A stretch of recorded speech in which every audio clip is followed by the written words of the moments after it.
I want to start with a simple concept and thought experiment that has influenced how I think and work for many years now. So let's assume you have 100 people, as this makes scaling your org size easier so you can do the math in your heads. They work 32 hours a week, 48 weeks a year.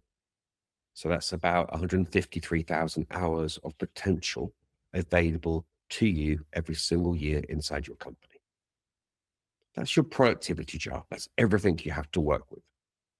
Now, the numbers you're going to see throughout this are based on research into how knowledge workers actually spend their time, combined with what we consistently observe, but working with those organizations. Of course, they are calibrated estimates, not a precise diagnosis of your business. Your numbers will, of course, be different, but the patterns they reveal will be universally applicable. And I think you're really going to enjoy this. So, with that framing, and before you've made a single strategic decision, before priorities, before OKRs, before anything, look at what's actually happening to those hours. Meetings that didn't need to happen, interruptions, context switching, even the comfort break that we all need. Research puts this somewhere between 30 and 50%. So in this model, we're using 40% as the reasonable middle estimate. The maths is astounding. That's about 61,000 hours gone before strategy even enters the room. So your real starting point for your 100-person org, your effective hours, are actually closer to 92,000. Look at where those hours are typically going. In a typical org, more than half sits in BAU, kind of keep the lights on stuff, which is necessary, but doesn't build anything that's strategic, that builds advantage, that really drives revenue and profit, certainly sustainable advantage. Around 20% of effective hours end up doing that genuinely strategic work. Again, your number may be higher or lower, but very few organizations put more than a quarter of their real capacity into strategic activity. Now look up in the model, see the reservoir at the top. I put that in to show you your strategic potential, the quality of your choices, how clear, integrated, and outcome focused your strategy actually is. We've set the baseline at an arbitrary 28%. So that's illustrative of an organization with some strategy in place, but perhaps limited clarity, weak integration between priorities and outcomes that aren't consistently defined, which is more typical.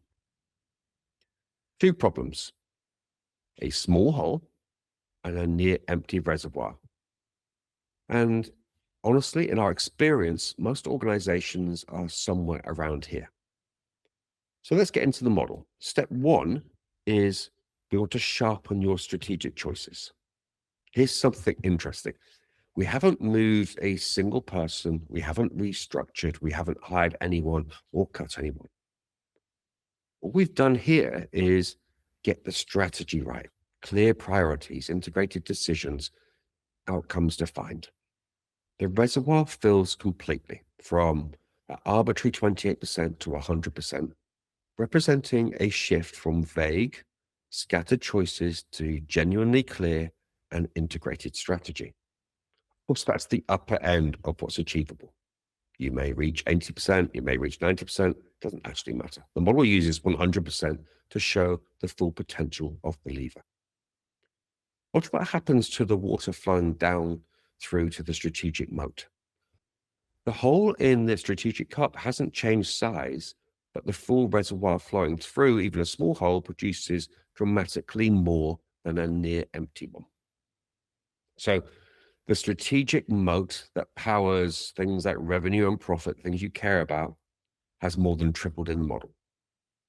0 additional hours, 0 additional costs. What we've done is just add clarity. Step two is about using OKRs properly with team optimizations. And by the way, that's not the Google way, which is bull, the real OKR way. Now we move the sand. OKRs align with where effort actually goes. Cross-functional teams reduce time lost in handoffs.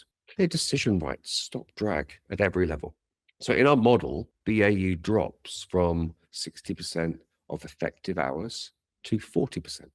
The share going to the strategic advantage cup grows. So these shifts are achievable. We work with organizations that genuinely commit to OKRs and team alignment, and they experience this. So watch the holes at the bottom of the cups. The strategic hole gets visibly wider because there's more sand in the cup that is pushing it open, opening them up. More sand, bigger hole, more of that reservoir reaches the strategic moat. You'll also notice that operational excellence and learning and development also grow. Their holes get wider too, but they started smaller and they don't have the same potential because they shouldn't be mistaken for strategy. So the reservoir hasn't changed, it's still full. This step doesn't improve your strategy, it just improves your access to it.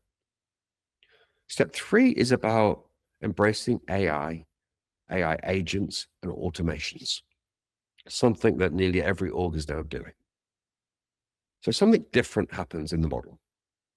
AI agents absorb the routine, the repeatable, the things that were consuming your BAU cup. This does two things. It frees human hours and it generates new capacity, work that gets done without a human doing it. Think of it as a new source of sand being poured into the cup from the top. And we've modeled a 35% boost to effective hours. And that's an estimate based on the current AI capacity applied to knowledge work. It will vary, of course, significantly, depending on your sector, your tech stack, and how seriously you as leaders pursue adoption. Some organizations will see less, some, particularly in process-heavy roles, may see considerably more. The direction is not in question. The magnitude, ultimately, of course, is yours to calibrate. But every cup gets more sand, every hole gets wider. The strategic hole is now at its widest point yet. So step 4 is where you reclaim time. So the final move is the one most organizations kind of save for last, but should have started sooner. Eliminate the waste. Things like no meeting mornings, block deep work time, developing an asynchronous first culture. In the model we've got on screen, we recover 22 percentage points of previously lost hours, taking waste from 40% down to 18%. So that's an ambitious but documented outcome for organizations that make it a genuine cultural priority. A more conservative target might be recovering, say, 10 to 15 percentage points. But effective hours jump from 124,000 to 170,000 in this model.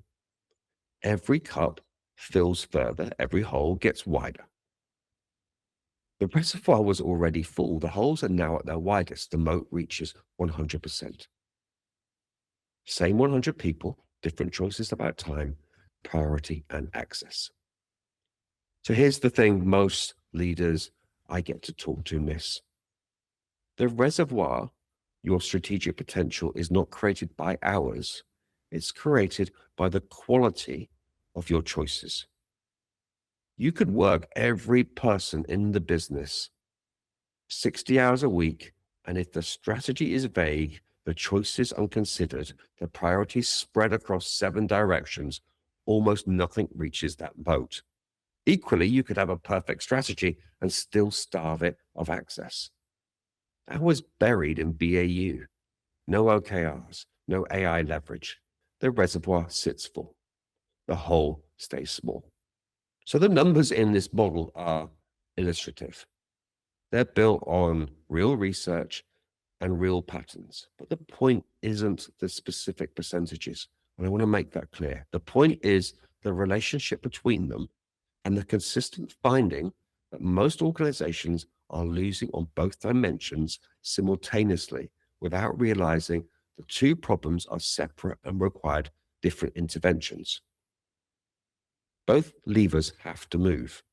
And when they do, the moat, that strategic moat compounds every quarter, every year, until what you've built is genuinely hard to copy. And you've got a business that's going to be admired